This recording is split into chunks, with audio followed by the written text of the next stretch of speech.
Alright folks, Josh here, Veteran Roof Treatment. We're out here in Steele's Tavern, Virginia today cleaning this cedar shake roof, but I just wanted to kind of show you a little bit about what we're up against today. So this cedar shake roof is about 20 years old, and as you can see, I mean, it's got a ton of debris all over it. But some of the things that it has on it, you can see some peat moss here. It's got some British soldier lichen that's growing on it here. That's these pods that you see growing on. They're kind of pretty once they get a little bit older, but they got these little red flowers on the top of it.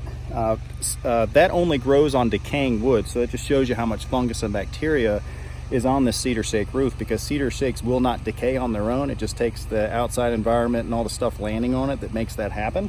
But anyway, it's got a bed of algae that's actually underneath it. That's what gives that British soldier something to grow off of. But we're going to be cleaning all this up today, and we'll show you what she looks like all finished up. They were told to replace this, by the way, but we're going to show you how fabulous it looks.